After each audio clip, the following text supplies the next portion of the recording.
So ayun guys no, so Mari TV nga pala ulit. So sa mga kapwa ko dyan, fans ni Chris na, fans ng Chris Fau, fans ng PB Team kay Sir Paul. So in this video guys, ang topic natin is alamin natin kung ilang sahod yung makukuha ni Chris na para sa buwan ngayong April no, sahod galing kay YouTube. Kasi si YouTube guys, nagpapasahod yan sa kanyang mga creator isang beses sa isang buwan tulad din ni Facebook. Si YouTube lang magsisimula yan siya mag-distribute ng sahod na sa buwan ng 20 hanggang 30.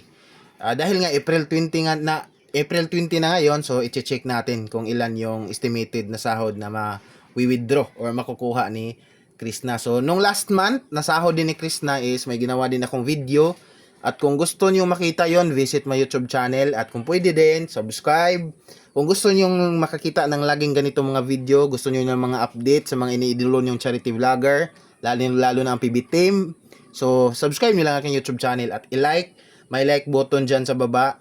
At maraming salamat po, no? So, magsimula na tayo, guys.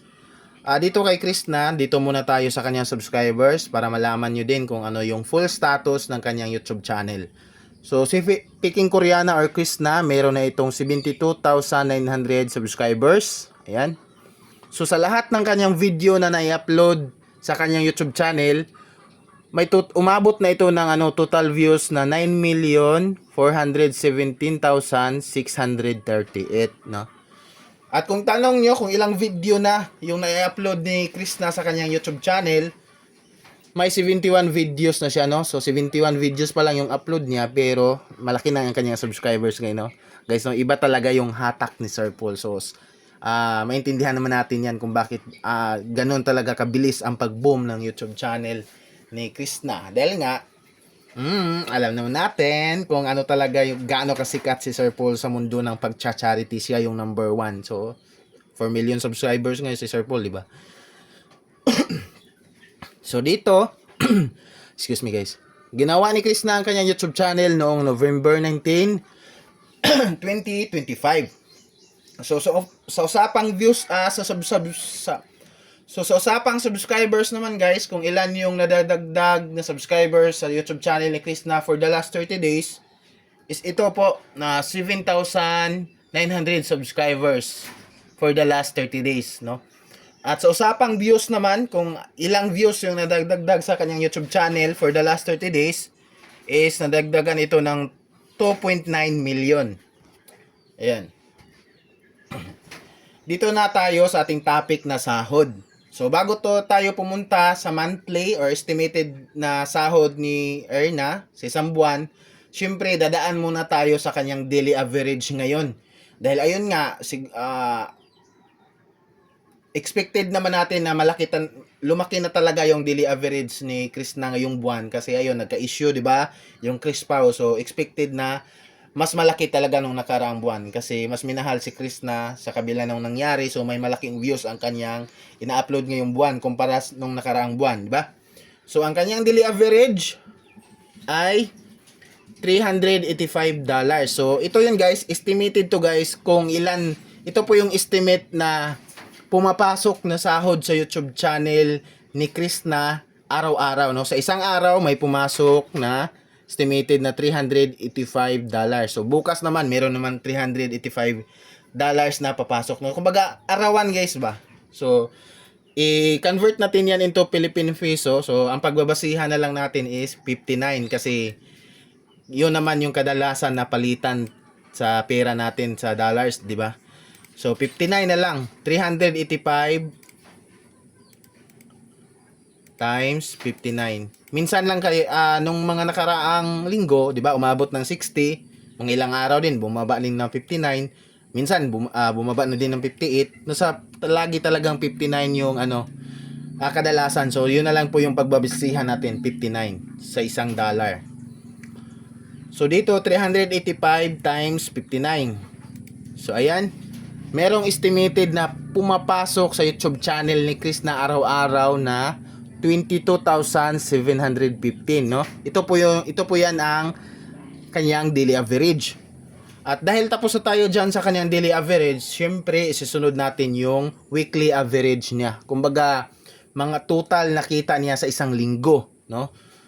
So dito, makikita nyo ito, mayroon siyang weekly average na $4,200. So i-convert natin yan into Philippine peso. 4,200 times 59. So ayan, may estimated na kitang pumapasok sa YouTube channel ni Chris na sa isang linggo na 247,800 pesos. So yan po yun, yan po ang kanyang weekly average. Tapos na tayo sa daily and weekly. Siyempre, punta na tayo dito sa kanyang monthly. Itong monthly estimated earnings, guys, ito talaga yung estimated na sasahurin niya ngayong siguro kung papasok ngayon ito April 20, ito yung papasok sa kanyang ATM or bank account, 'di ba? So ito po, ayan. Meron siyang monthly estimated earnings na $12,000. So lumaki talaga no nung nakaraan. Ano lang yung estimated na buwan ng sahod ni Chris na $9,100.